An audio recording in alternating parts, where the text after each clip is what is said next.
Students, तो welcome back to my channel study with Shiksha. तो आज हम प्रोफिशिएंसी इन इंग्लिश की यूनिट 3 करने जा रहे हैं। यूनिट 3 का नाम क्या है? रीडिंग, मतलब पठन। तो यूनिट 3 अपन इसकी आज स्टार्ट कर देंगे।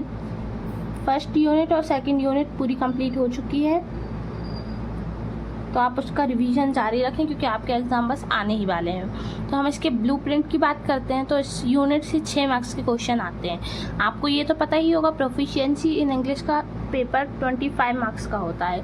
उसमें से 6 मार्क्स के क्वेश्चन यूनिट 3 रीडिंग में से आते हैं। एक क्वेश्चन आता है 2 मार्क्स का और एक क्वेश्चन आता है 4 मार्क्स का, मतलब इसमें से ऑब्जेक्टिव नहीं आते हैं। तो इसमें से एक क्वेश्चन आता है 2 मार्क्स का और एक आता है 4 मार्क्स का। तो अब हम हमारे फर्स्ट क्वेश्चन की तरफ मूव करते हैं। तो हमारा फर्स्ट क्वेश्चन क्या है?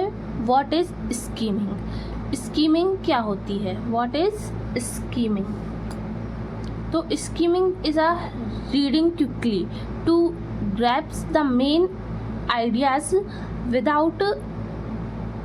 without focusing on every word. It like getting the overall picture.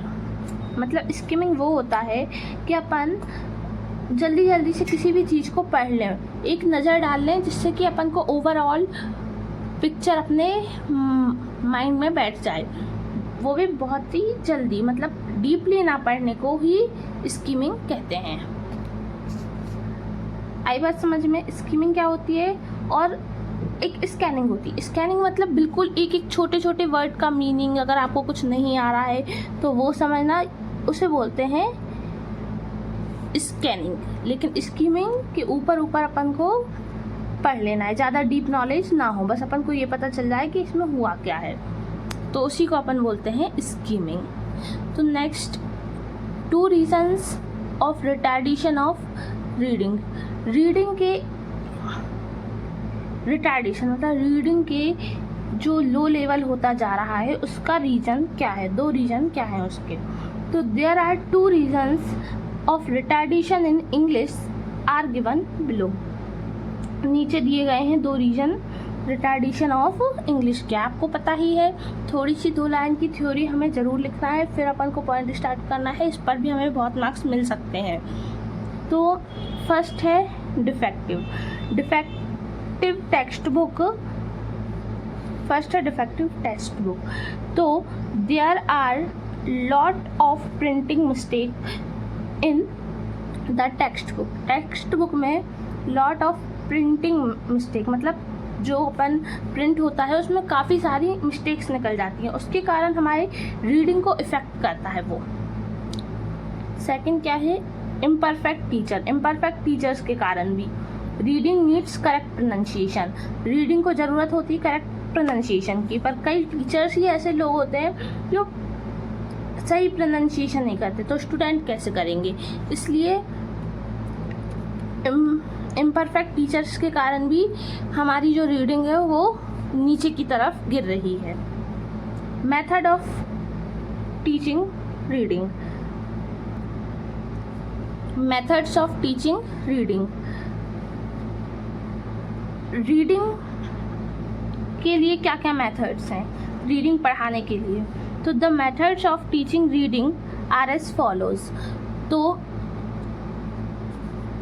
Method reading को पढ़ाने के नीचे दिए गए हैं। फर्स्ट है alphabetic method. Second syllable method. Third word method. Fourth phrase method. Fifth the sentence method. Sixth story method और 7th phonetic methods. ये कुछ 7 मेथड्स हैं जो आपको पढ़ाने में हेल्प करते हैं। एक फर्स्ट क्या है? Alphabetic method, syllable method,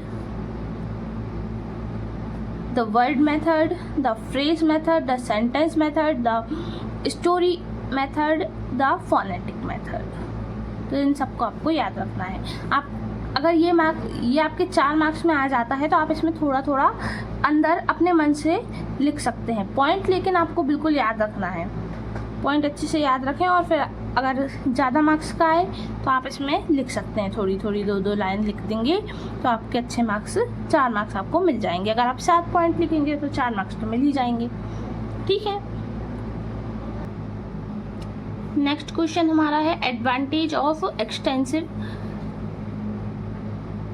reading. Extensive reading के एडवांटेज, तो आपका ये क्वेश्चन आ सकता है right the advantage of extensive reading. अलग अलग घुमा के आपसे क्वेश्चंस पूछ सकते हैं एक्सटेंसिव रीडिंग के बारे में। तो एक्सटेंसिव रीडिंग क्या होती है वो अपन इसमें पढ़ते हैं। एडवांटेज ऑफ एक्सटेंसिव रीडिंग, तो यहाँ लिख देंगे advantage of extensive reading are as follows. First, it helps in assimilation of ideas. ये हमारे आइडियाज़ को, it helps in assimilation of ideas, ये आइडियाज़ को व्यक्त करने में हेल्प करती है, एसिमुलेट करने में हेल्प करती है। It keep the whole class busy and active, ये पूरी क्लास को बिजी कर देती है। जैसे एक्सटेंसिव रीडिंग ऐसी होती है कि अपन किसी एक स्टूडेंट से पढ़ा रहे हैं और दूसरे स्टूडेंट से मैच करवा रहे हैं, तो वही होती है। तो ये पूरी क्लास को बिजी रखती है और एक्टिव रखती है। इट इंक्रीज वोकेबलरी, ये हमारी वोकेबलरी को इंक्रीज करती है। जब अपन स्टूडेंट से पढ़वाते हैं तो उसे भी चीज़ों की मीनिंग पता, मतलब समझ में आने लगते हैं, और अगर कुछ नहीं आ रहा है तो अपन तुरंत की तुरंत वहीं के वहीं अपन उसकी क्लियर कर देते हैं, तो उसकी वोकेबलरी भी इंक्रीज होती है। It paves the path for individual method of study and self education, ये हमारे individual method of study and self education को भी बढ़ावा देता है। लर्निंग न्यू वर्ड्स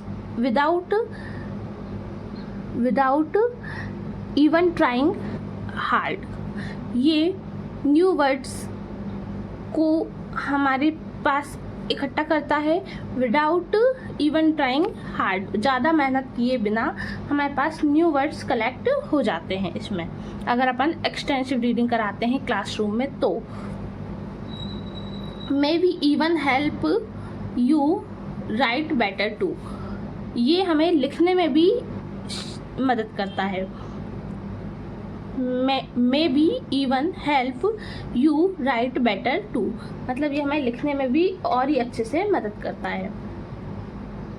तो स्टूडेंट्स, आज हमने ये कुछ क्वेश्चंस पढ़े, बहुत इंपॉर्टेंट क्वेश्चंस है ये, और अपन को ये लर्न कर लेने हैं, समझ लेने हैं, और अच्छे से आप वीडियो दोबारा देखकर भी इसे समझ सकते हैं। तो ये हमने इतने क्वेश्चंस किए, अब हम नेक्स्ट क्लास में इससे आगे बढ़ेंगे और हम रीडिंग के बारे में कुछ पढ़ेंगे, साइलेंट रीडिंग क्या होती है, लाउड रीडिंग क्या होती है, इन सब के बारे में हम पढ़ेंगे। तो रीडिंग टॉपिक से आपके आते हैं 6 मार्क्स का, तो आपको उस हिसाब से इसका पढ़ना है। अपन को स्मार्ट स्टडी करना है, ब्लूप्रिंट के हिसाब से ही पढ़ना है। ये नहीं कि अपन बैठे हैं पढ़ने के लिए ऑब्जेक्टिव्स पढ़ रहे हैं, इसमें तो आने ही नहीं है इसमें से ऑब्जेक्टिव, और जब आप ये क्वेश्चंस पढ़ लेंगे तो इसमें से अगर ऑब्जेक्टिव्स तो वैसे भी बन ही जाते हैं। ठीक है, मिलते हैं नेक्स्ट क्लास में। जब तक के लिए मेरी वीडियो को लाइक करें और मेरे चैनल को सब्सक्राइब करें।